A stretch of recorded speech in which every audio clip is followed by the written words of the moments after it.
Soy el doctor José Guerrero López, director del Instituto de Estudios Mexicanos de CUNY y presidente y fundador de la Feria del Libro de la Ciudad de Nueva York. Muchas gracias por su asistencia.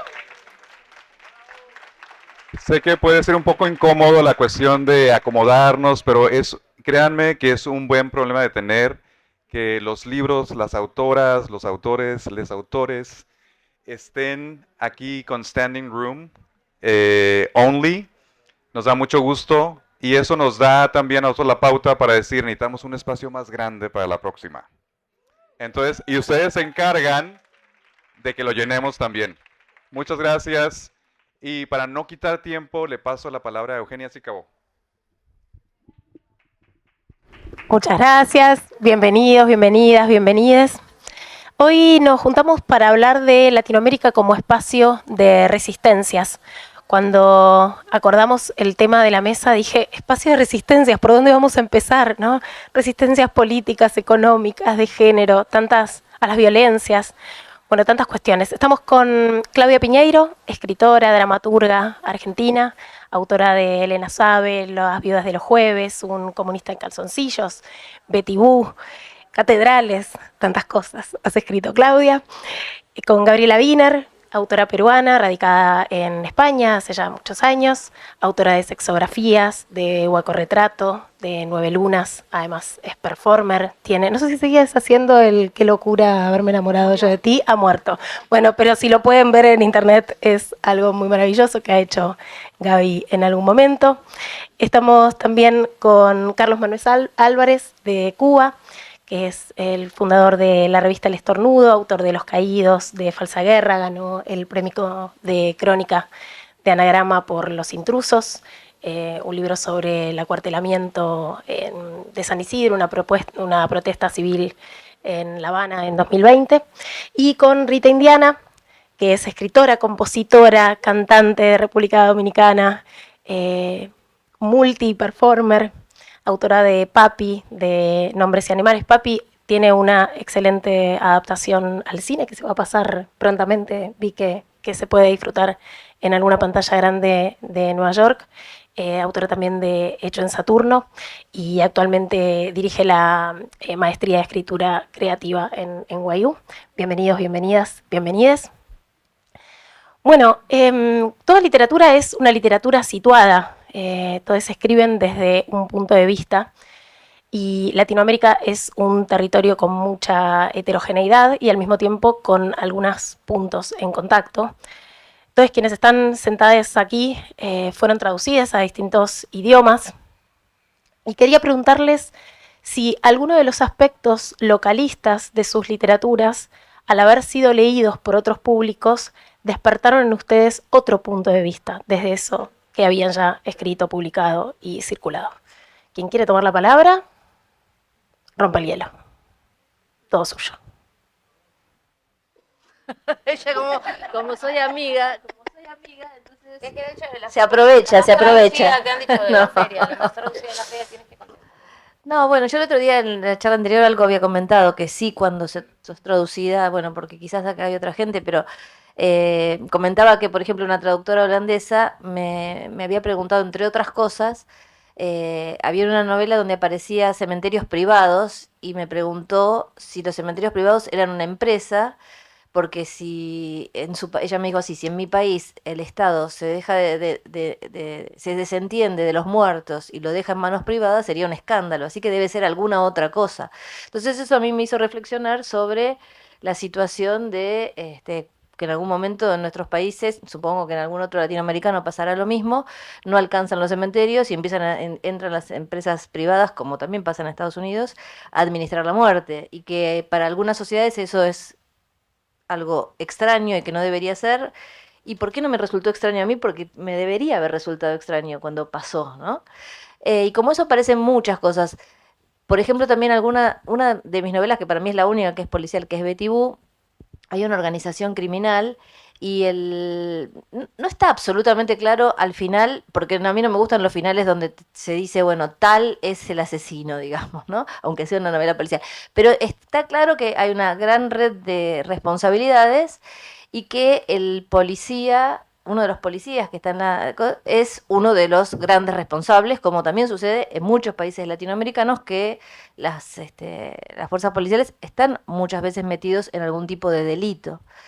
Y algún lector alemán me dijo que había entendido que era el que salvaba a todos el policía, porque parece que en Alemania no. Después vi una serie que creo que se llama Perros de... No, ¿cuál se llama? Una serie de policías de Berlín que eran malísimos y corruptos y dije, este me tomó el pelo, el que me dijo eso.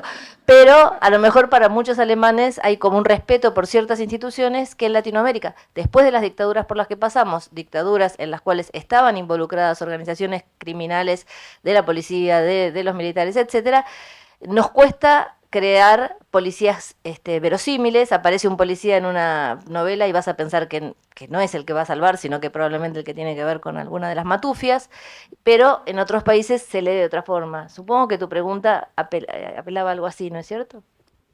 Sí.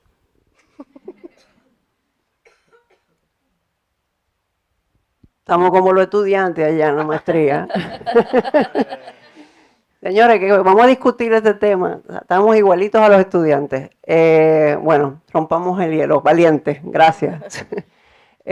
A mí me pasó mucho, me pasa todavía mucho con Papi, ¿no? Que es una novela, yo creo que mi texto quizá más personal y más autobiográfico, en el que hablo de este personaje basado completamente en la autobiografía y en las particularidades de una masculinidad supuestamente muy local, muy dominicana, de gángster, ¿no? De los años 80.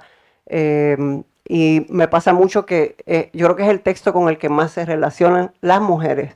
Y es algo que escucho mucho, ese es mi padre, ¿no? Ese es mi padre.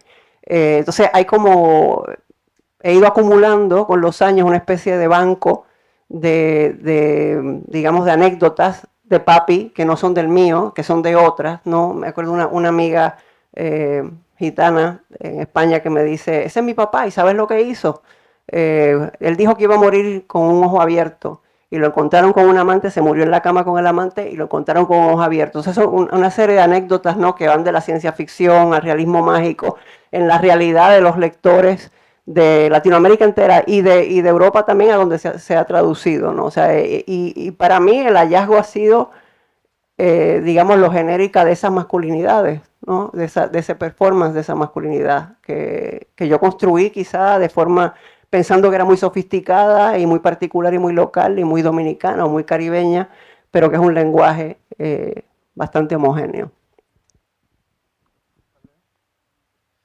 Bueno, siguiendo la línea de las intervenciones anteriores, yo tengo un caso particular que me ha ocurrido con editoriales francesas distintas en cada situación. Una de ellas tradujo mi primer libro, que es un libro de crónicas que se llama La Tribu, y otra tradujo mi primera novela que se llama Los Caídos. Y la novela se tradujo primero y hubo una especie de forcejeo en los que tuve que mostrar algo de molestia para evitar que Los Caídos la nombraran la bicicleta del Che. Pensé que había sido algo anecdótico hasta que contratan La Tribu y otro editor de otra editorial estuvo tentado a ponerle Fidel está muerto. Empiezo a sospechar, empiezo a sospechar de que no es tan anecdótico y de que es algo estructural. Y la base que tenían para pasarme semejantes títulos era la base básicamente un código publicitario. La idea de la venta, no estoy obviamente en contra de que se venda, me encantaría que se vendieran ampliamente más de lo que se venden. Era la idea de que había que generar un código, un texto en principio domesticado o en principio traducido a ciertos registros de lo que se supone que es uno y de dónde viene uno. Y la idea parecía más bien como una especie de pacto entre el editor y el autor para engañar al lector, tenderle una especie de anzuelo, que el lector muerde ese anzuelo, compre el libro y luego se encuentre otra cosa. En realidad, me parecía a mí que después de pensarlo, que el pacto era todavía más siniestro y que en realidad el sujeto que estaba siendo cosificado, que estaba siendo engañado no era el lector, sino que probablemente era yo, porque me parecía que el verdadero contrato era cultural entre el lector y el editor para convertir al autor, como digo, en algo que ya venga de algún modo deslavazado. No porque Guevara y Castro no aparezcan en cada uno de los respectivos libros, sino porque son figuras que de algún modo ya ha habido una disputa del tipo que la haya en esos textos y han quedado en un lugar. El hecho de colocarlos en el título del libro los pone completamente en otro lugar, no solo a ellos, a mí, sino al texto en general. Va a ser leído completamente de otra manera. Y yo, que en momentos de mi vida he practicado el activismo, que también como periodista he accedido a tonos de lenguajes más directos, más militantes también. No quiere decir que la política no esté en mis libros de ficción o en mis libros de no ficción, la está, lo atraviesa completamente y no tengo ningún interés tampoco en pelearme con eso ni en aparentar otro tipo de escritura. Em, pero lo que quiero decir es que me parece que la pelea en el arte intento darla de manera oblicua, de manera lateral. Eh, y me parece que vencer determinadas figuras o determinadas categorías, o me parece que la dirección política de un texto que está íntimamente ligada a la dirección estética de ese texto se da en las formas y se da en el lenguaje más que en los temas.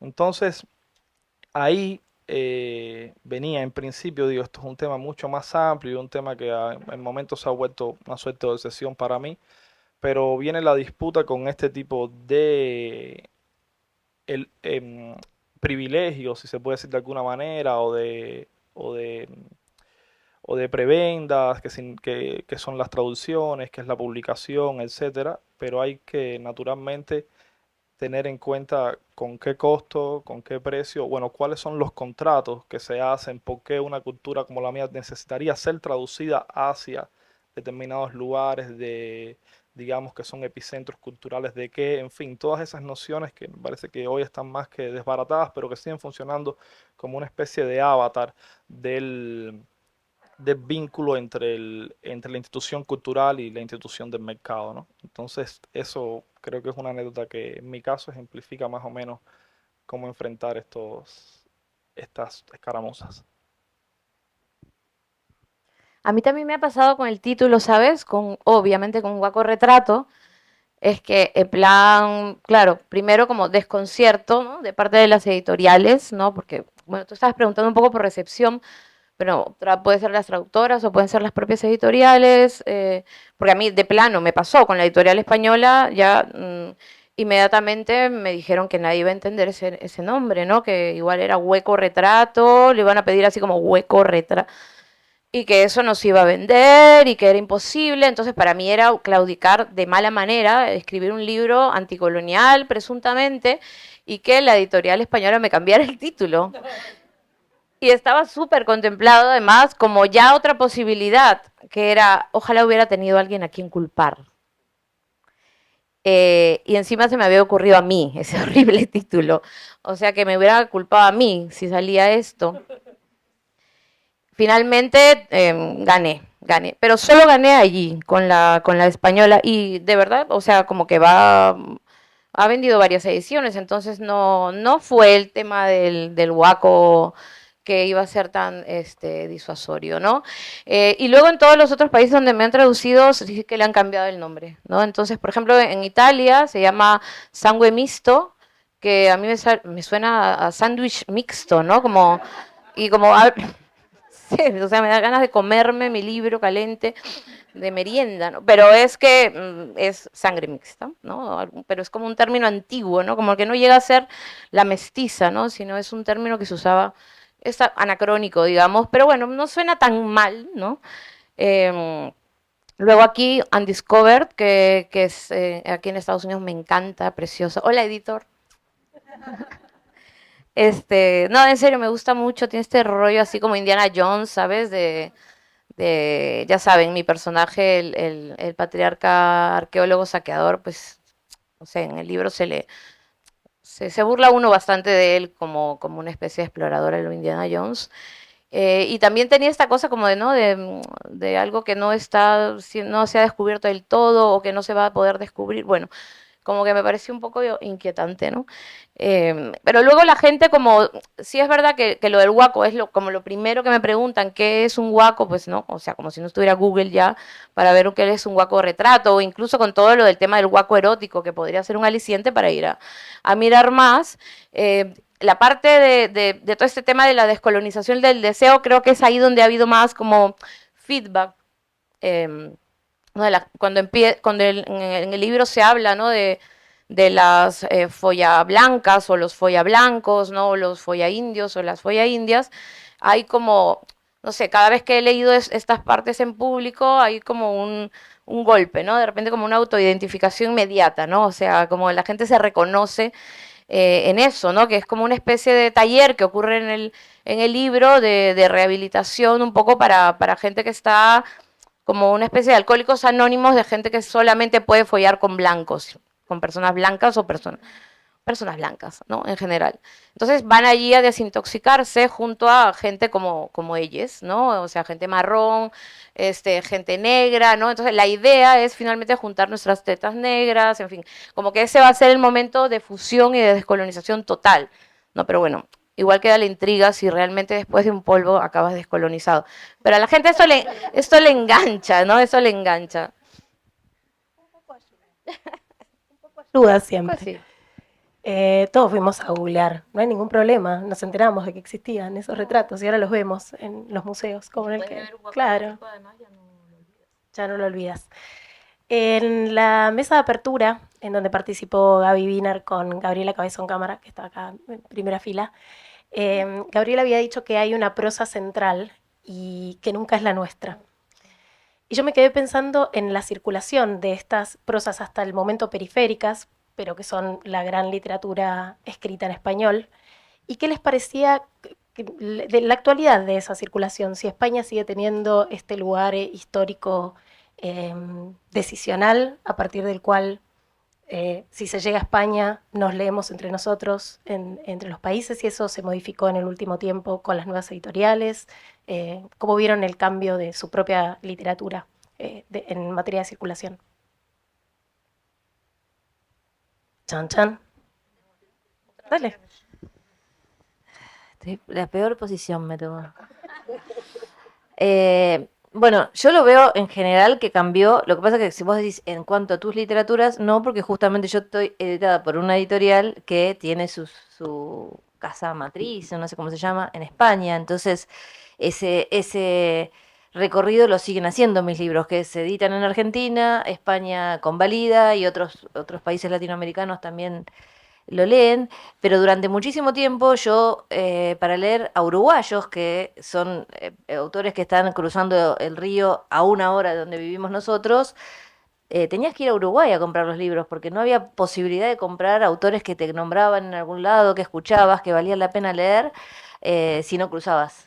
Y yo creo que en la Argentina, por lo menos, yo empecé a sentir la diferencia a partir del 2001 con la gran crisis económica. A veces las crisis económicas también sirven para que surjan otras cosas. Esperamos que las próximas crisis que tengamos en la Argentina surjan algunas otras cosas. Pero en la crisis del 2001 aparecieron las editoriales independientes con muchísima fuerza. Entonces, yo que iba por Alfaguara y por ahora es Random House, Penguin Random House, me encontraba en las distintas ferias de Latinoamérica con dueños de editoriales independientes que tenían su mochila llena de libros y que iban de una feria a la otra llevando sus libros para que se puedan leer en todos los países. Y me empezó a dar cierta envidia esa circulación, de la mejor, si es que existe, como dicen, la buena y la mala, pero envidia de que había alguien tan interesado en que esos libros circularan de esa manera como para cargarlos en la espalda e irlos llevando de feria en feria para que todos los podamos leer.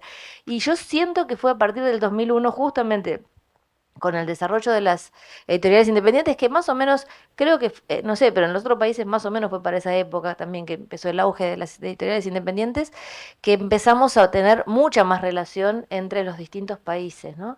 Así que no está referido a mi literatura en particular, que no tiene esta característica, porque estoy editada por otro tipo de editorial, pero sin duda para mí cambió en los últimos tiempos y lo agradezco profundamente. Hay autores que no hubiera leído de ninguna manera si hubiéramos tenido que esperar que lo convalidara una editorial en España, ¿no?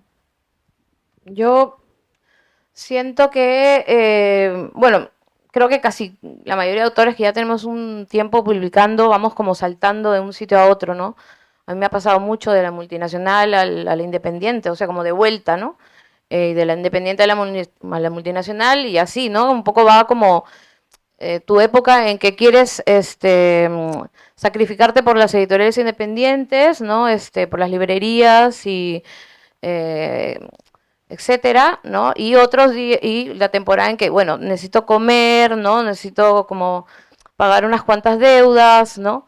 Entonces, bueno, ahí te pones un poquito menos como edificante y vas a lo tuyo y nadie te puede culpar por eso de pronto y cada una tiene su discurso, ¿no? Y yo en el tema de, bueno, ahí voy, pues estoy ahora mismo en el de la devolución del oro, en la búsqueda de la devolución del lobo robado de las Indias, ¿no? Porque si no, no voy a estar, o sea, estoy en una multinacional para eso, o en dos, o en tres. Eh, bueno, que hay que hacer caja, como ya dije la otra vez, porque estamos en esta época que se van a olvidar de nosotros en nada. Y luego, claro, también viviendo tantos años en España, ¿no? Ya también como, ya me vuelo también lo que esta palabra independiente dice, ¿no? No dice demasiado de la realidad, ¿no? De la edición independiente, o sea, como que habría que inventarse nuevos nombres como la edición autónoma o la anarcoedición, o bueno, obviamente está la cartonera y tal, pero como que muchas veces estamos como por gato por liebre, ¿sabes?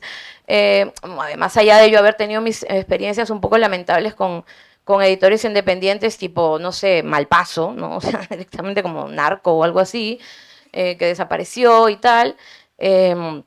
Sí que hay editoriales como que son, tú dices, independientes, pero luego en España tú ves que en realidad pues sus padres son como, pues eran los editores de los 70, ¿no? O sea, que son en realidad son gente rica, o son gente rica de México, o son gente rica, para de contar, son gente rica de México.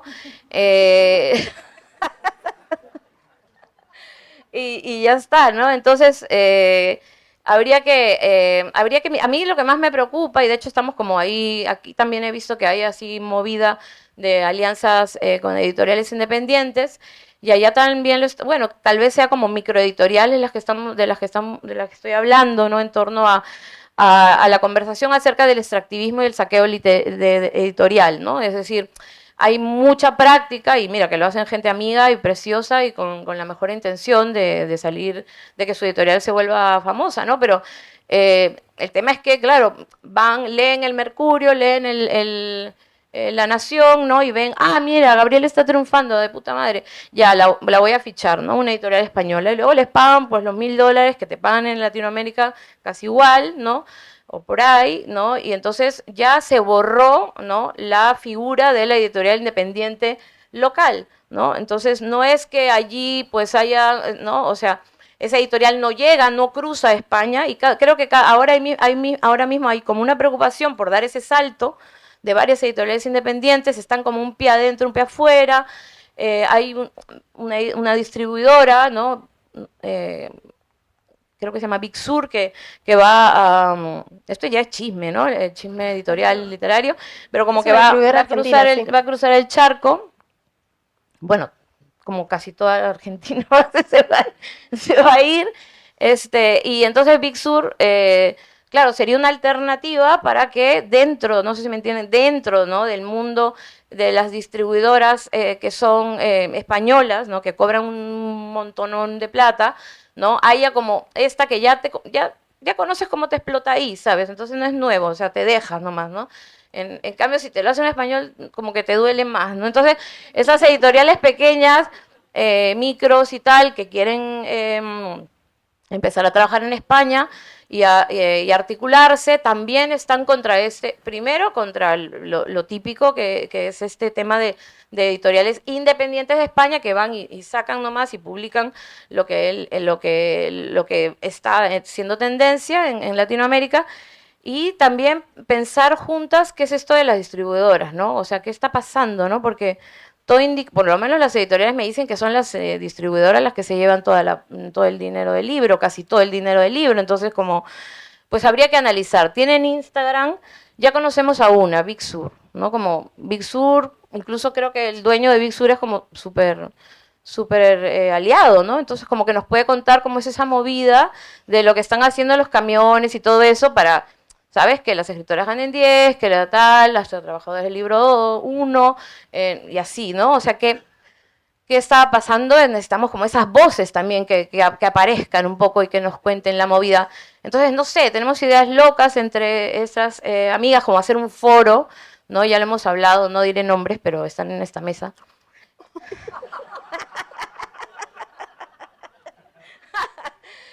De cómo vamos a juntarnos para conversar y tal vez hacer un poco de ruido y de campaña, ¿no? A ver si cambian las cosas y no estamos pues después de 50 años aplaudiendo a Carmen Balcells por su 10% que hizo ricos a 5 hombres, ¿no? Entonces, a ver si eso un poco como cambia la figura.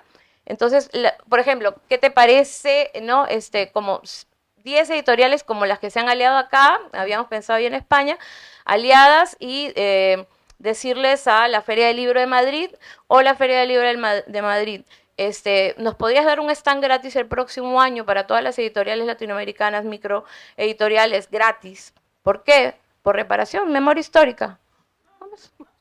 ¿Puedes? Venga, dánosla.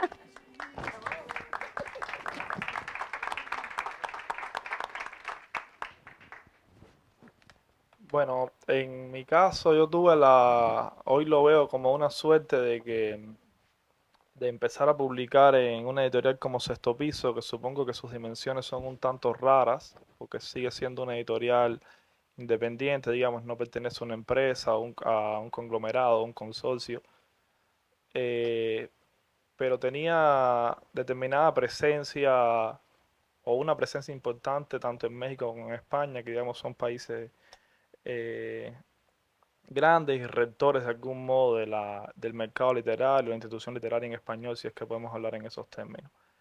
Eh, Sin embargo, recuerdo que cuando empecé a acudir a ferias, quizás la más grande de ellas, Guadalajara, encontraba mucho gente joven y no tan joven que habían publicado en algún grupo como Random o Planeta o en alguno de sus sellos y lo habían publicado en una edición local.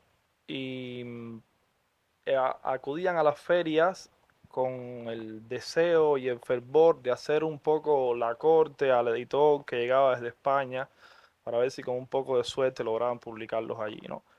Eh, yo, a lo mejor pasada por mi experiencia particular, me suena muy raro cuando hablamos de España dentro del mercado literario todavía como lugar rector que legitima a alguien o que legitima algo y me pregunto por qué nos estaríamos sometiendo a eso. Me parece que lo que yo he notado es algo quizás un poco más terrible, que es y creo que se ha mencionado acá, que es la profunda balcanización de nuestras literaturas y de nuestro idioma a lo largo de Hispanoamérica, digámoslo así. Yo recuerdo muy claramente y había cosas que me perdía porque vengo de un lugar que está fuera de esos circuitos, digamos, en La Habana no hay ningún festival literario ni de importancia ni de menor importancia, ningún editorial independiente, ningún conglomerado publica allá. Entonces estaba en una suerte de tierra de nadie en ese sentido, digamos que no tenía un lector inmediato en donde las editoriales pudieran colocar mis libros, donde se suponía que era mi punto de partida. Parecía en principio un lastre, luego lo entendí un poco como una ventaja, pero recuerdo, por ejemplo, llegar a Argentina y ver de repente en algún cóctel o el inicio de alguna feria o algo así surgir como una serie de figuras locales extremadamente satisfechas de sí mismas y del lugar que ocupaban en ese campo cultural. Claro, y entonces tú conversabas con ellos, no sé, tenían su columna en La Nación o publicaban eventualmente en Ñ, en Clarín, Página 12, lo que sea. Los publicaba Random allá, los publicaba Planeta en algunos de sus sellos. y luego tomaba un vuelo, cruzaba los Andes, llegaba a Santiago y esas figuras se desvanecían y aparecían sus semejantes en Santiago. Y llegaba a Lima y pasaba exactamente lo mismo. Son como figuras, arquetipos que luego llena a alguien y que llena a partir no de una voz individual ni de una voz de autor, sino básicamente de una etiqueta que excede o que está por fuera del campo del arte, que es una etiqueta, me parece a mí, meramente lucrativa, económica, etcétera. Y, y mi reacción ante aquello todavía bastante más candoroso, estoy hablando de hace 5 o 6 años cuando empezaba a recorrer estos lugares, a publicar por primera vez, era decir, bueno, me libré de esto, parece una ventaja no tener país porque no me van a anestesiar con algún tipo de privilegio inmediato con el que se empiece a adormecer mi escritura. Mm, Era bastante ingenuo pensar así. ¿Por qué? Porque obviamente los riesgos, los verdaderos riesgos para cualquier escritor me parece que exceden el del campo de las negociaciones y los manoseos locales, pero en otra instancia, porque yo no era el escritor de un país, pero sí era el escritor de un no país. Es decir, era un escritor exiliado y como escritor exiliado en una zona fantasmal tenía que responder a ciertas lógicas y ciertos temas que se supone que hay que hablar o que hay que decir de determinada manera cuando sales de Cuba. ¿Qué quiero decir con esto? Que entonces tuve que emprender una pelea, tengo que decir que no una pelea para salvarme directamente con mis editores, que afortunadamente estaban fuera de esos sitios, de exigirme esos sitios de enunciación, pero por supuesto, el campo es mucho más amplio que aquel lugar donde publicas meramente tu libro, sino luego tiene que ver con toda la circulación de él y con tu lugar dentro de determinado campo cultural. Lo que se pedía básicamente, o lo que yo me resistí de algún modo, era a ocupar el sitio del náufrago o superviviente de la Guerra Fría que viene y ocupa un lugar en el mundo liberal y empieza a ser una especie de consejero achacoso de los individuos de Occidente, es decir, no saben, volverse como una especie de sujeto regañón de que no saben a lo que se están exponiendo si emprenden estas luchas porque los puede esperar. Y ahí viene el fantasma, ¿no? Ese fantasma tan convenientemente utilizado todo el tiempo, los puede esperar el totalitarismo, etcétera. Me parecía también que era una especie de prostitución de algunas peleas individuales que no solo yo, sino que había tenido que ejercer como ciudadano cubano. Y más que un rechazo a ciertos temas o a ciertas categorías, lo que necesitaba era asumirlo desde otro lugar. Es decir, no era desde el lugar que estaba preparado para mí una vez saliera de Cuba con determinados sitios de exposición y demás, con lo que se supone que es un exiliado cubano, con lo que es el exilio cubano también en términos generales en este país. Entonces la pelea no terminaba ahí solamente, ¿no? Seguía orbitando sobre mí la categoría nacional a la hora de ubicarme en determinado espectro.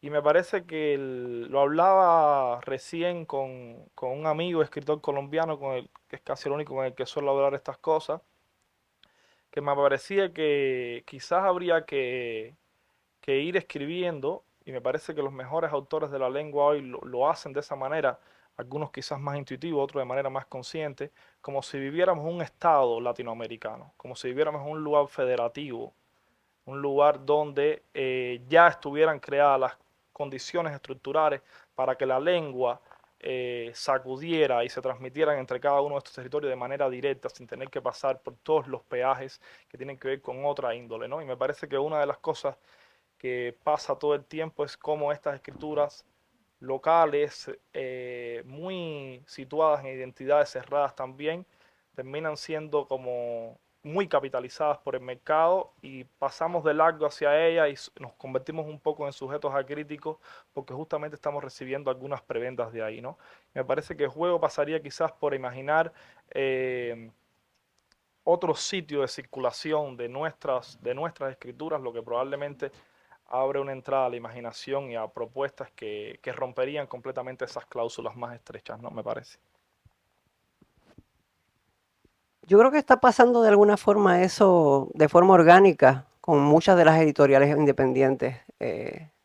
que tenemos ya, ¿no? O sea, y estoy de acuerdo con Gabriela que hay conversaciones que tener y cosas que hacer y cosas que imponer y cosas que demandar, pero creo que también hay cosas que están pasando ya, conversaciones que ya se están teniendo, como dice Gabriela, ya dentro de estos espacios, ¿no?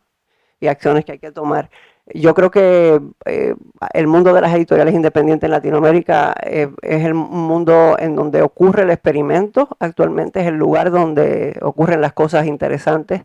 Las editoriales españolas siempre han sido sumamente conservadoras, sumamente resistentes a lo nuevo, al experimento. Y pues las editoriales independientes se han convertido en una especie de filtro, ¿no? Del trabajo con el lenguaje, del trabajo experimental.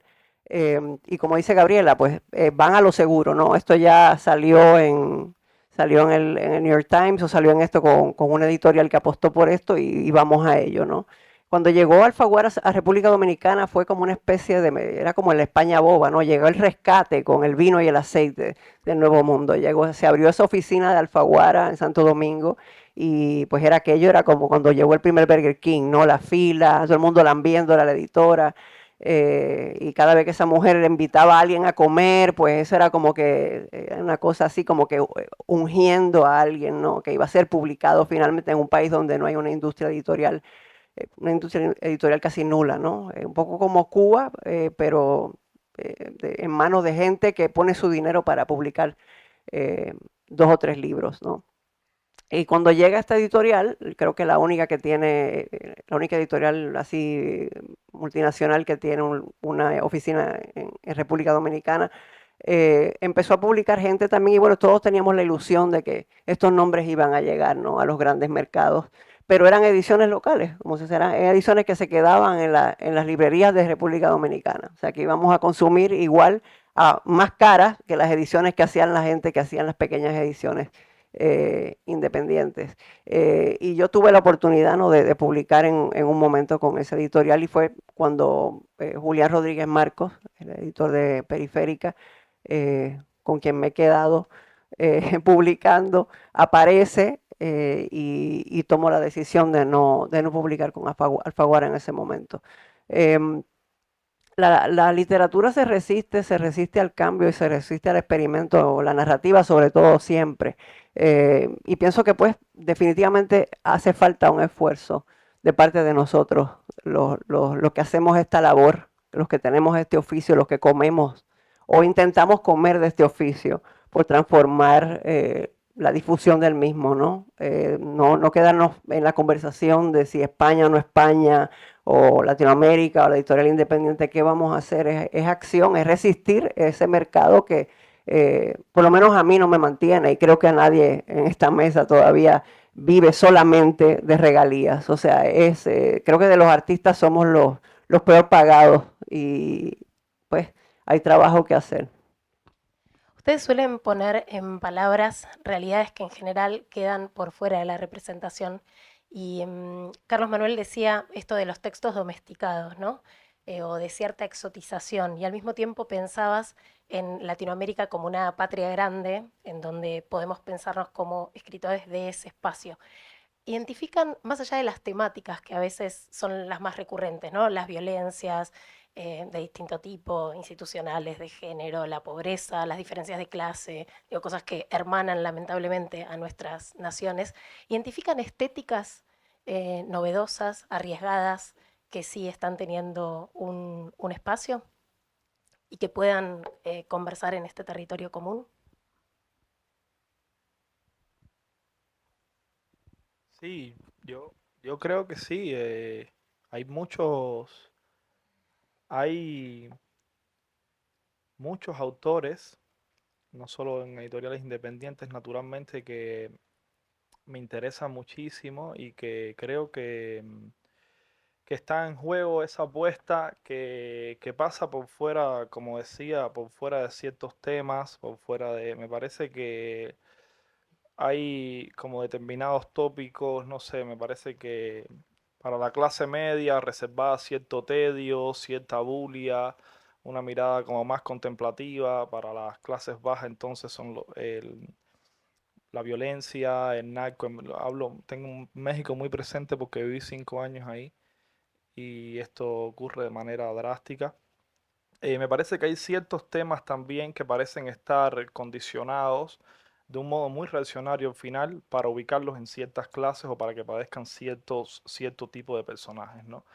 Eh, de todas maneras, pelearme con los temas per se es algo que, por lo que me parece que no trato de no pasar mi filtro de lector por ahí. Luego la escritura es algo que llega después de uno ser lector. Eh, Creo que no pasa solo por los autores del presente, sino también por resituar determinado canon o determinadas lecturas eh, del lugar que supuestamente provenimos. Entonces empezar a irrigar con otros sitios, aquellas especies de pater familias que parecía haber, el lugar en que nos vendieron que Boom era, los autores que se ocultan detrás de ellos, los autores que vienen desde antes. Me parece, por ejemplo, que Latinoamérica suele mirar poco o no tanto como merecería la literatura brasileña, por poner un caso. Me parece que hay una cantidad de autores que tendrían que estar en otro lugar y que lamentablemente no lo están. Todo eso tiene que ver con algo que si yo digo ahora barroco, por ejemplo, va a estar situado parece que en determinado tipo de procedimiento, un procedimiento más cercano a lo que puede hacer Carpentier, por ejemplo, pero a mí me interesa muchísimo el barroco, más que como un procedimiento, como un método.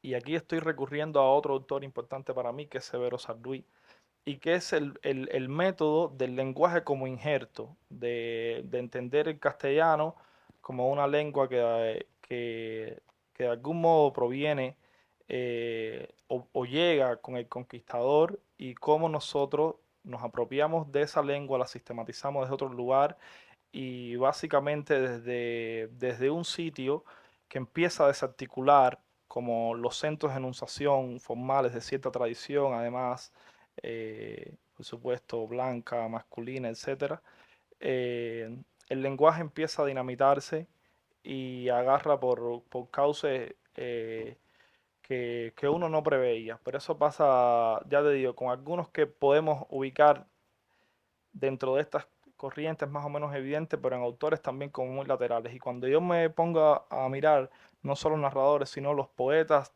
de la lengua que más me interesan, de algún modo u otro han asumido ese trabajo con el idioma, ¿no?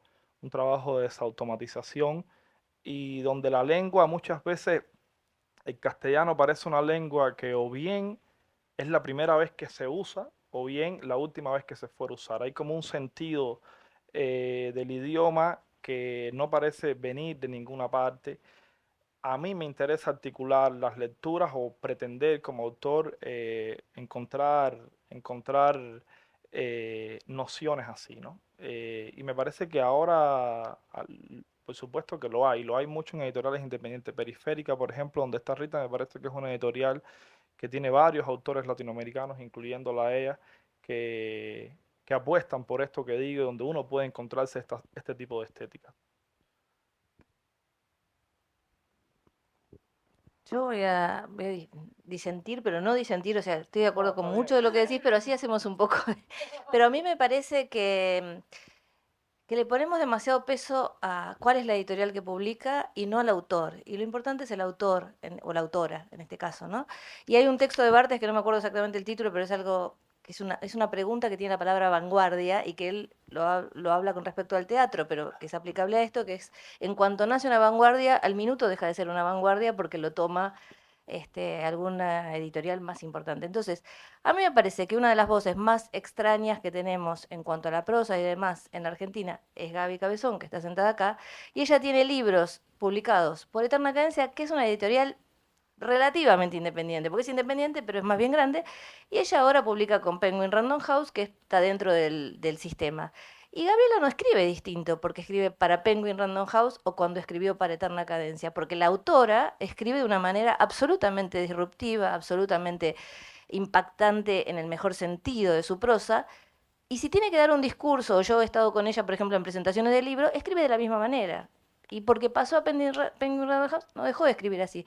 O Camila Sosa Villada, que es alguien que tuvo muchísimo éxito en el último tiempo, a partir de que pasó a Tusquets, no escribe distinto que cuando escribió El viaje inútil para Documenta, que es la primera editorial en la que yo leí, una editorial preciosa, cordobesa, que no está en Buenos Aires, está afuera, pero esa autora no empezó a escribir distinto para adaptarse a la editorial para la que escribe. La editorial, digamos, tomó esa vanguardia porque sabe que vale la pena, por lo que sea, etcétera, y ellas siguen escribiendo de la misma manera. Entonces yo creo que tu pregunta, que era algo por el estilo, ¿no? O sea, sobre las estéticas, me parece que le ponemos demasiado peso a las editoriales y nos olvidamos de que atrás hay un autor y una autora que va a sostener esa estética, porque, digamos, Gabriela o Camila o la que sea, no es que va a cambiar su estética para que la publique Penguin o para que la publique Alfaguara. En todo caso, ellos la querrán publicar porque les gusta cómo escribe, porque les parece que será un negocio también, seguramente, pero está la resistencia del propio autor, de la propia autora, que va a seguir escribiendo como siempre. Entonces, hay algo de eso, pero también me parece que no nos tenemos que olvidar del que está escribiendo, ¿no? Más allá de la empresa para la que escriba, sea pequeña o sea grande. Sí, yo creo que lo de la estética es o sea, son tendencias, como bien dices, o sea, es un flujo que tiene que ver más con mercado, con periodismo cultural, con crítica, no sé. Cuando yo abordo un texto no estoy pensando en si está de moda, si no está de moda. O sea, puede estar por allá lejos y decir, bueno, voy a subvertir esto que está siendo sobrescrito o que está vendiendo miles de libros o qué sé yo, o sea, no estoy, eso no está en la mesa, ¿no? En la mesa es un proceso muchísimo más oscuro y extraño y por lo menos en mi caso que no escribo para un gran mercado ni para cientos de miles o sea, no estoy pendiente a eso, ¿no? El proceso de la estética es un proceso, digamos, casi espiritual, ¿no? Que tiene que ver con trauma, que tiene que ver con mi vida, con el momento en que me siento a sentar, con el tiempo que tengo para hacer el trabajo, con lo que he decidido poner allí, ¿no? Con cuestiones filosóficas, o sea, no pasa, pienso, nunca pasa, por lo menos mi trabajo, por esa concepción del mundo editorial o cómo se va a insertar mi texto en esas tendencias, no sé. Creo que es un tema más como, digo eso, como para periodismo cultural, para críticos, para gente que está buscando un poco cómo nombrar las cosas o cómo venderlas.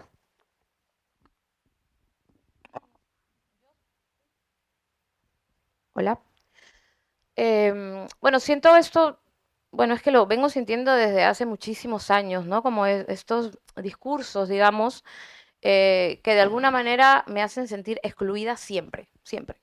O sea, aquí en esta mesa, allí en mi universidad, allí en New York o allá en Bogotá. O sea, es una cosa así, confieso, o sea, confieso que he vivido, confieso que he sufrido.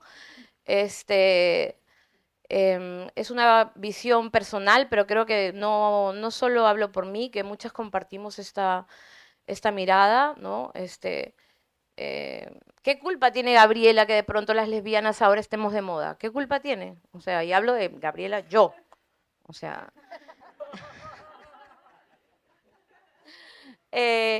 quiero decir, ¿qué culpa tenemos, ¿no? De que como siempre el capitalismo es más rápido incluso que nosotras mismas, ¿no? Y que convierte cada lucha en una camiseta, y que convierte una literatura en una tendencia, y que convierte un grupo de argentinas que publican en un boom. O sea, esto es así. O sea, esta maquinaria funciona así, y lo sabemos. El problema es que estoy sintiendo todo el rato, ¿no? Que los escritores cultos, que los escritores que les interesa, que tienen esta mirada elitista de la literatura, del arte por el arte, ¿no? De estos lenguajes y cerrados sobre sí mismos y tal, y que hablan de esa manera tan elegante, ¿no? Que te hace sentir excluida, porque me he sentido excluida toda la vida con ese tipo de lenguaje. De pronto es como, parece que estuvieran hablando de nosotras, o sea, y parece que estuvieran hablando de nuestros temas, y parece que estuvieran hablando de nuestras luchas, ¿no? ¿Por qué no hablas del mercado nada más? ¿Por qué no te metes solamente con la multinacional? ¿Por qué no te metes con la multinacional que no te publicó a ti? O sea, lo políticamente correcto que estoy oyendo todo el rato de manera indirecta, ¿sabes? Sin nombrar, ¿no? Qué miedo a nombrar, ¿no? qué miedo a nombrarlo, qué es lo políticamente correcto. Lo políticamente correcto, ¿qué es? ¿No? O sea, lo que pone en riesgo, o sea, es una literatura sin riesgo, ¿no? Todas las cosas que estamos hablando de las violencias, las cuestiones de género, papi tal, mami cual. O sea, todas estas cosas que son políticamente correctos porque encaja en la agenda ahora política y mediática, porque el capitalismo ya vio que por ahí puede sacar una tajada, ¿no? Y porque hay unas luchas que están vigentes, ¿no? Y que han empujado también estos cambios para que estas literaturas y estos temas y estas voces salgan y que no existían, ¿no? Y de pronto, ¿no? De pronto es otra vez nuestra literatura la que no vale, ¿no? Y otra vez son nuestras voces las que, es que le falta barroquismo, ¿sabes? Le falta, ¿no? Una cantidad de lecturas impresionante. Entonces, no, es que a mí, no eres tú, pero es que es como Sí. todos No. todos los periódicos. Bueno, no soy yo, pero voy a responder como Es si que fuera no, yo. pero no eres Vamos a solo hacer tú. como En si, todo tú caso, haces no eres, como no, si fuera pero- yo, yo te respondo no como eres, si no fuera eres tú, solo Cami. tú, no eres solo No, tú. no, no soy yo. No sabes lo que estás diciendo Tranquilo, sobre todavía no he mí. terminado. Termine y yo lo No hago agarras el después. micrófono antes de que yo termine. Entonces, estaba pues leyendo el periódico y de repente te encuentras esta cuestión, ¿no? Que es como literatura sin riesgo. ¿Por qué? Porque, o sea, ¿a quién de verdad, o sea, estamos poniendo en riesgo las que estamos escribiendo ahora? Al poder, o sea, en realidad no están estas personas, ¿no? Estas personas que están defendiendo todo el rato el statu quo, ¿no? Defendiendo una clase de literatura, ¿no? Por encima de lo demás, ¿no? Y de llamarlo mercado, cuando hay unas cuestiones políticas importantes que amenazan el lugar que tienen de élite literaria, de hegemonía política, de hegemonía temática y de literatura pura, etcétera. Bueno, pues nada, o sea, realmente no tienes que hablar por la mujer barbuda ni por la enana, porque la enana y la mujer barbuda ya están escribiendo sus libros, ¿no? Entonces no las defiendas y más bien ataca el mercado que hace con ellas o intenta hacer con ellas. Ya ellas se defienden del mercado o ya ellas se venden porque quieren. Porque acá todo el mundo vende el culo y acá todo el mundo tiene un punto de prostituyente, porque todas trabajamos, o sea, que bueno, estoy un poco toquilla porque ayer estuve hablando con ella y eso. Entonces, no me digas a quién me voy a vender, o sea, no, si me gusta venderme más a Sexto Piso, me gusta venderme más a Penguin, pues tú eliges a quién te quieres vender y por cuánto, pero ¿de qué te vendes? Te vendes. O sea, toda esta cuestión como mega inalienable del arte, pero ¿de qué me estás hablando? O sea, me tiene, perdón, pero así me tiene. Tomar la palabra. Se picó, diríamos, No, en yo Argentina. muy tranquilamente voy a decir mi cosa, no, no sé desde qué lugar se está tomando lo que digo y no voy a decir que están obviamente eh, malinterpretados, solo quiero aclarar ciertas cosas sobre mí. Creo que nunca en la conversación he trazado la línea la línea de legitimación entre una editorial independiente y un gran grupo, creyendo que no formamos todos partes del capital y que no formamos todos de ciertas lógicas, por supuesto, de compra y venta y ciertas lógicas también de traducción de determinadas identidades. Y naturalmente cuando he hablado de estas cuestiones y de cuestiones formales, hablo de la literatura que me interesa y siempre me ha interesado, es una literatura profundamente plebeya. No estoy hablando en ningún momento, la idea de pensar que hablamos de la literatura o que hablamos de estos términos como cuestiones de élite o que son cosas que no podemos manejar absolutamente todo el mundo, que son nociones que escapan a la idea que puede tener cualquiera a la hora de enfrentarse a un texto, de producirlo, sí me parecen unas posiciones como muy elitistas. Me parece que mencionar ciertos nombres, ciertas estéticas, hablar con los términos que queramos, creyendo que esos términos están excluyendo a alguien, me parece que es una subestimación de ese otro que hay del otro lado, creyendo que no puede acceder a ese tipo de conversación y que no puede producirla y generarla.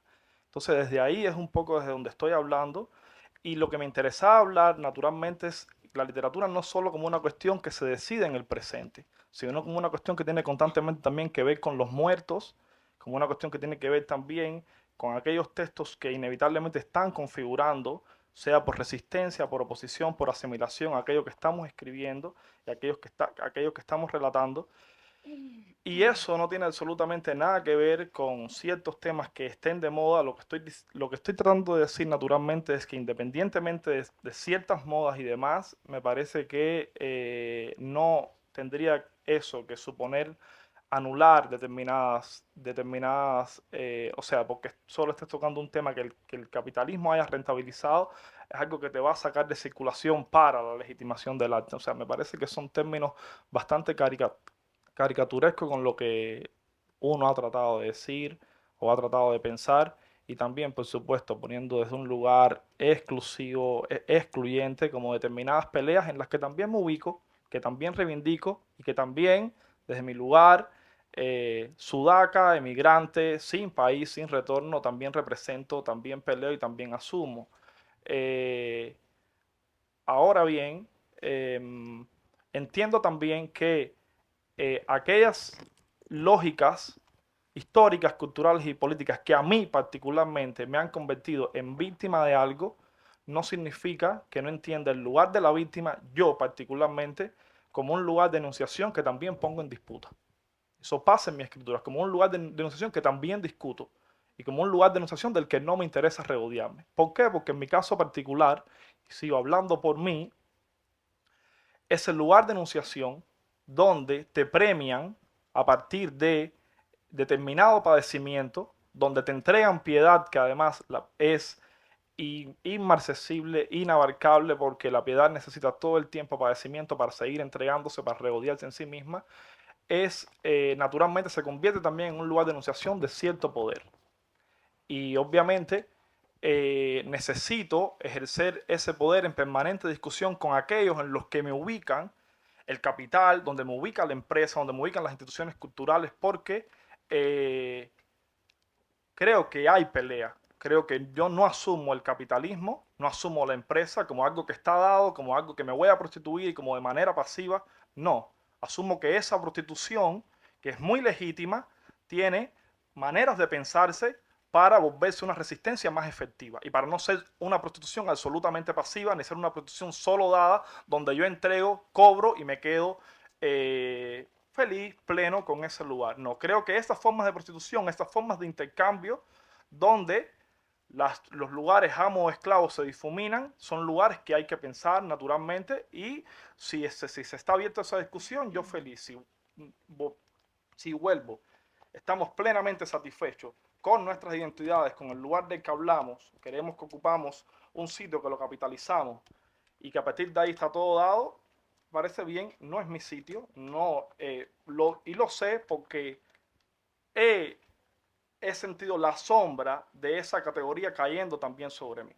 Y la sombra de esa categoría no quiere decir que no la asuma, no quiere decir que no caiga derrotado ante ella, quiere decir que necesito dar pelea. Y que la escritura que ejerzo, que trato de ejercer, a donde intento llegar, parte justamente de esa pelea. Asumiendo todas esas categorías de las que se han hablado acá, pero asumiéndolas no necesariamente de manera pasiva. Me parece que el punto donde asumimos el capitalismo como, es más fácil imaginar, y voy a citar la frase de Jacobson, voy a citar con toda propiedad, donde es más fácil imaginar el fin de los tiempos que el fin del capitalismo, no es verdad y no necesito asumirlo desde ese lugar. Necesito asumir el capitalismo también como algo que se termina y que se termina o que es posible combatir desde ciertas estéticas y de ciertas escrituras a las cuales me quiero adscribir. Ojalá con suerte pudiera escribirme o pudiera merecerla. No sé si lo puedo lograr. Es una tarea ardua, pero es una tarea naturalmente que no quiero dar por perdida ni quiero dar por sentada. No creo que uno se prostituya sin más. No es así. Bueno, damos por sentado el lugar de la mercantilización del arte en el capitalismo, ¿no? Yo voy a salir de este tema y voy a citar a alguien que citó a Bertolt Brecht. Claudia Piñeiro, que está sentada acá a mi derecha, una vuelta dijo que Bertolt Brecht escribía para Carlos Marx sentado en la tercera fila. ¿Está bien? No, bueno, más o menos. Sí. Yo dije que Mauricio Cartún, que es un gran dramaturgo, cuando nos daba clase, decía que escribía para Carlos Marx sentado en la tercera fila y que me parece una frase increíble que uno probablemente no sabe quiénes son los lectores, no sabe quién está sentado en la tercera fila, pero que imaginármelo a Brecht escribiendo para Carlos Marx sentado en la tercera fila era impresionante para mí. Bueno, ¿La pregunta cuál es? La pregunta es, más allá de las lógicas de circulación y demás, ¿para quién escriben cuando escriben? Bueno, yo voy a hacerte una trampa, voy a arrancar con una cita para enganchar con la Cítame anterior. que me gusta. Que quiero decir decir lo siguiente, yo creo que hay muchas literaturas que se imponen no por la piedad, no porque alguien diga, ah, sí, ahora está de moda, sino porque, como dice Deleuze, son literaturas menores, y en las literaturas menores, que son las que están en los márgenes, que no son las que están en el centro de poder, que todas las literaturas que no están en el centro de poder son las mujeres, las comunidades LGTB+, los inmigrantes, etcétera, trabajan y escriben sus textos como si fueran, dice Deleuze, con Galtieri, como una perra cavando una fosa en la tierra. Entonces yo creo que las literaturas que se sostienen son de escritoras, escritores con el E, pero de gente que está escribiendo, cavando con la tierra como si fuera una... Él hace la imagen de la perra, la imagen de una rata, y no todas, algunas puede ser por moda, y esas pasarán, pero hay muchas otras, la de la inmigración de Brenda, ya la nombré a Gaby, ya la nombré...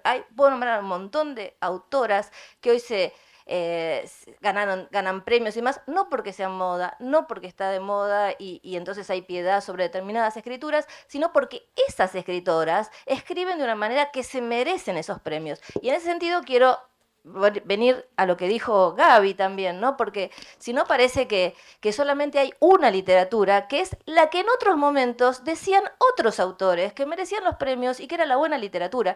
Y nosotros también queremos discutir ese lugar de enunciación del poder, porque la literatura también es enunciación del poder. Entonces, mientras se constituyan todas las literaturas en mi país, la literatura se armó a partir de hombres, obviamente, de hombres que escribían y hombres que decían que esa era la literatura. Y durante muchísimos años en Latinoamérica, y todavía hoy en Latinoamérica y en España, nos juntamos permanentemente con grupos de hombres que dicen que la literatura es de determinada manera. Y esto no es contra los hombres, no lo piensen que yo estoy hablando, porque hay un montón de hombres que escriben por fuera de esto, pero hay una serie de autores que, como alguien dijo, esta es la literatura, creen que esa es la literatura y no se puede venir a discutir, porque si no es que ganan premios porque sos lesbiana, porque sos travesti, porque sos inmigrante o porque sos mujer o porque sos lo que sos. No, porque escribís bien. Eso quiero dejarlo claro, porque si no parecería que fuera por otras cuestiones.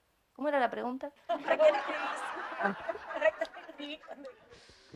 Bueno, yo no pienso en nadie en particular, pero sí creo que hay alguien del otro lado, porque esto que dice Bertolt Brecht, ¿no? A mí me resulta imposible de pensar. Creo que hay muchas personas diferentes leyendo los textos del otro lado. No estoy pensando en un modelo de escritor y voy a escribir para ese lector, para conformar a ese lector.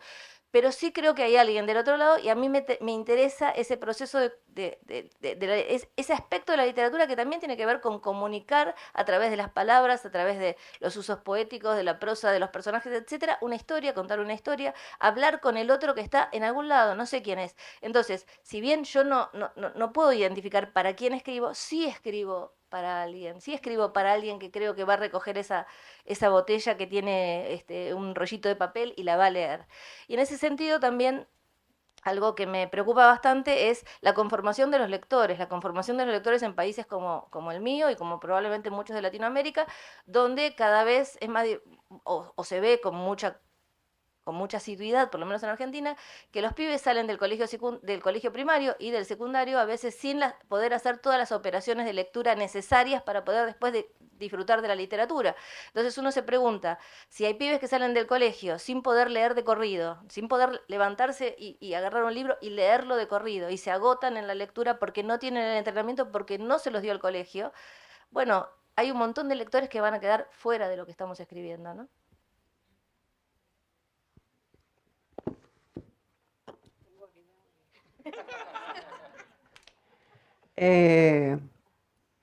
Yo creo que hay que tener cuidado con la metáfora de la prostitución, sobre todo en lo que hacemos. Creo que es un poco frívolo hablar de trabajo sexual cuando hacemos un trabajo tan cómodo, sentados en una silla frente a una mesa. No, yo siempre con ese tema tengo mucho cuidado, porque vengo de un país que vive del turismo. Y bueno, donde, como en tu país también, ¿no? Abunda, sobrevivimos del trabajo que hacen esas mujeres, hombres, niños, niñas. Entonces, nada, no sé, siempre me ha parecido un poco jalado de los moños hablar de prostitución cuando estamos hablando de una transacción entre un escritor y una editorial. Pero, bueno, ¿sabes? Las trabajadoras, no, solamente una cosita rápida. No, que las trabajadoras sexuales, sobre todo, ¿no? Cuando levantan la voz, precisamente para conseguir derechos, ¿no? Y para que se les escuche, tienen esta visión, ¿no? De cómo está transversalizado en realidad el trabajo prostituyente. estoy de acuerdo, ¿no? Entonces, no, es por apoyar. Estoy de acuerdo. Pero bueno, yendo a la pregunta, en mi caso cada proyecto tiene lectores distintos, lectores imaginarios, lectores ideales, lectoras de fantasía. A veces escribo para familiares muertos, para... Papi fue una novela que escribí para gente que no consume literatura, pensando siempre en gente que consumía merengue, por ejemplo, que consumía música popular, que no había leído como muchísima gente en mi país, ¿no? Que es uno de los países con mayor porcentaje de analfabetismo en Latinoamérica. El libro que escribo ahora es un libro que surge de mi encuentro con todos estos escritores de la maestría de escritura creativa en español. Es como una hidra de muchas cabezas, ese lector, monstruosa, una hidra crítica, sumamente compleja, sofisticada, desigual en su nivel de verdad, digamos, como lectores. Pero bueno, escribo para mis estudiantes este libro que escribo ahora y es una escritura muy difícil. Porque creo que es la más difícil que me he planteado, ¿no? Pensando en todas estas estudiantes y estudiantes de Latinoamérica como un solo cuerpo, ¿no? Con las cosas que les escucho, a partir de las discusiones que tenemos, de las cosas que les escucho decir, de las ideas que tienen de literatura, de las ideas que tienen de lo que debe ser escrito, de lo que no, de los miedos que tienen a enfrentar ciertos temas, el miedo que le tienen a lo abyecto, por ejemplo, los trigger warnings que me piden en las clases, nada, enfrentando todos esos retos en un texto, ¿no? Enfrentando todas esas identidades como si estuviesen escribiendo allí conmigo, sin copiarles, por supuesto. Pero eso, pienso que es el proceso que ha reunido todas las formas de escritura y todos los lectores para los que he escrito esta novela en la que trabajo ahora, que la escribo con ellos en mente. Bueno, es raro, ¿no? Porque esa pregunta que uno se ha enfrentado varias veces a ella, yo solía pensar, bueno, no sé exactamente para quién, tengo que terminar diciendo que... Y siempre decía, bueno, creo que para mí, en el sentido, con una noción que es que no hay nada de mí que no esté en los demás y no hay nada, yo soy otro.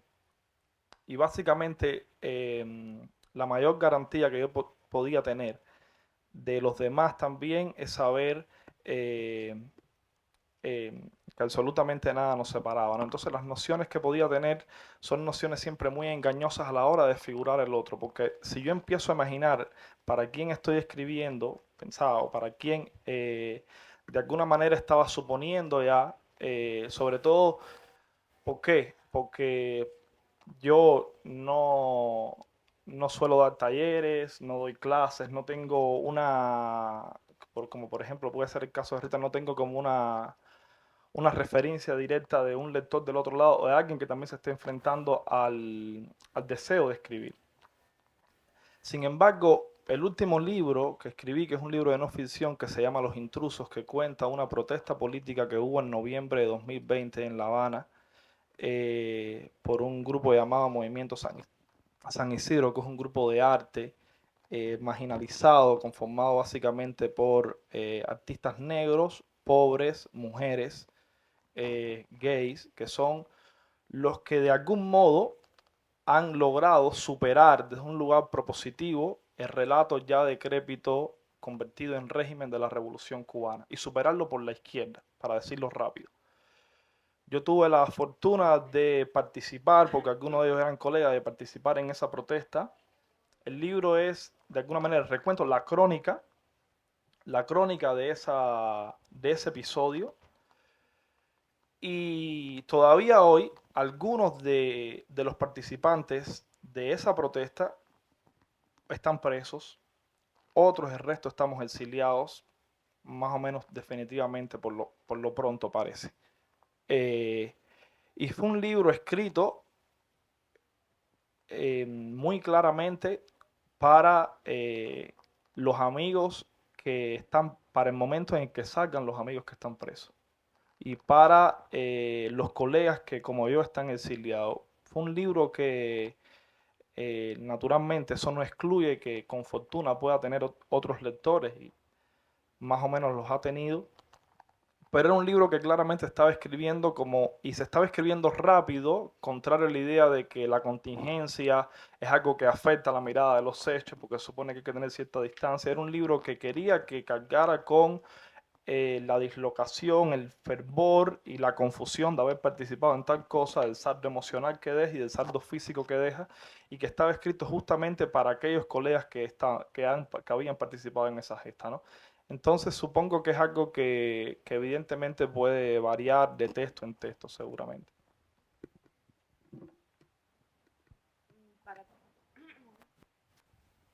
Para todo el mundo, yo diría, para todo el mundo, o sea, eso se intenta, digamos. Luego creo que tengo súper contacto con gente que me lee, me escriben mucho por las redes sociales. Yo intento como compartir sus opiniones o conversar con estas personas. También me escriben mensajes, es decir, invitándome a clubes de lectura, ¿no? Creo que con los clubes de lectura se está formando unos circuitos también como muy interesantes, ¿no? De donde se lee de otras maneras, ¿no? De otras maneras que digamos, más desde la autoridad de ilustrada, de literaria, sino desde un lugar digamos, de identificación con los libros, de búsqueda, de apasionamiento con los libros, ¿no? De determinadas autoras. Muchos clubes son feministas también, o antirracistas, o que tienen este perfil. Varias veces también me han dicho que encuentran, por ejemplo, en Waco un libro que le encuentran muchos temas, ¿no? de debate. Entonces es perfecto para la conversación, les interesa eso, como hablar. Entonces hay un sentido también como muy como popular, ¿no? De compartir una serie de lecturas. Y no es gente poco leída, es gente muy leída que lo que pasa es que tienen su propio menú de lecturas, ¿no? Las deciden más allá del periódico, más allá del suplemento cultural o más allá del crítico literario, y se organizan de otra manera. Son, de hecho, ahora mismo para las propias editoriales como un lugar de muchísima importancia, ¿no? O sea, ya están convocadas casi siempre, ¿no? En las cuestiones de prensa, de medios. Les interesa porque es ahí donde se venden sobre todo los libros, ¿no? Esto ha cambiado mucho, ¿no? Y hay toda clase de clubes de lectura diversos donde, sí, en efecto, compran los libros, los leen, los discuten y le alargan la vida, ¿no? A nuestros libros. Y eso a mí me encanta, ¿no? O sea, es como, de alguna manera, todo el rato se está acercando la literatura a la gente, se está compartiendo, se está democratizando, se está bueno, también dándole esa dimensión una vez más, ¿no? De que un libro puede de pronto no ser esto ensimismado, ¿no? Que decía Marta Sanz, ¿no? Sino un libro que está, ¿no? En el mundo, que está interpelándolo, ¿no? Que está metiéndole el dedo en la llaga. Y que además, bueno, pues de alguna manera incluso les hace cuestionarse a la gente sus realidades, ¿no? Pienso en los libros de Claudia y de las violencias que trata en sus novelas. Y que, por ejemplo, ya están en la televisión, ¿no? Están en Netflix en otras facetas, ¿no? O sea, ya también podrías meterte con Claudia ¿no? Y desvalorizar su literatura porque de pronto, ¿no? una multinacional del streaming, pues ¿no?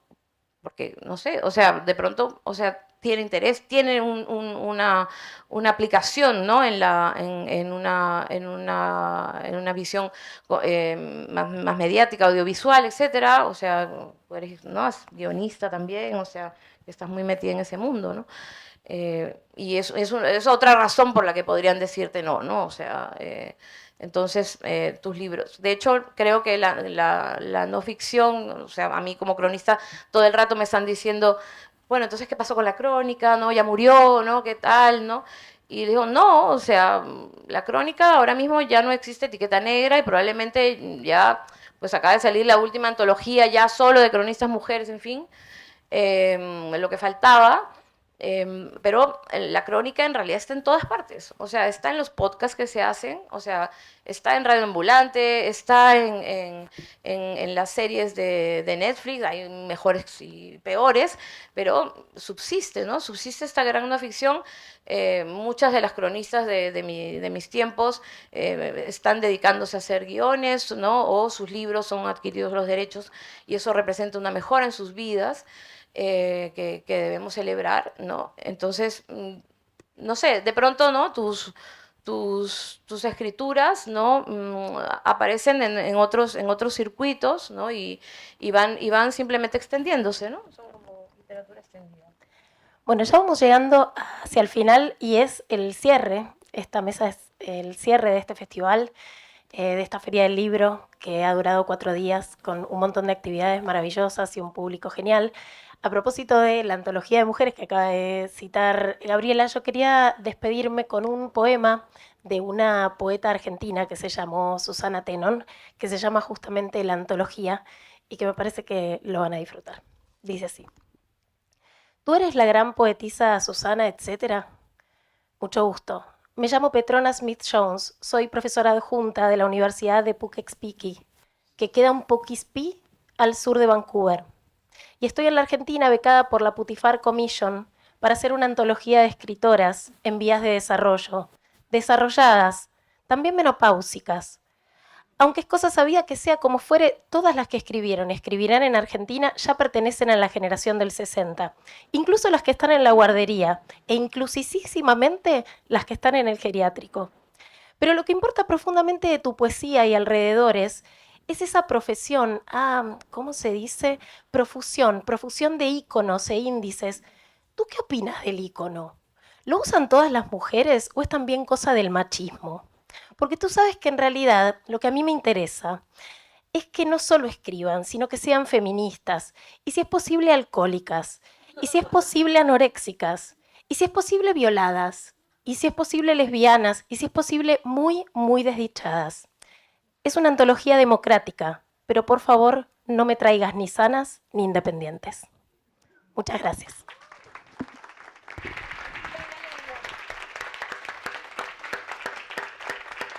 Muchas gracias, Claudia, Eugenia, Gaby, Carlos, Rita. Muchas gracias por ayudarnos a cerrar nuestros 4 días de feria de esta manera. A ustedes también muchas gracias por acompañarnos y también hacer un éxito de esto. Todavía no se vayan.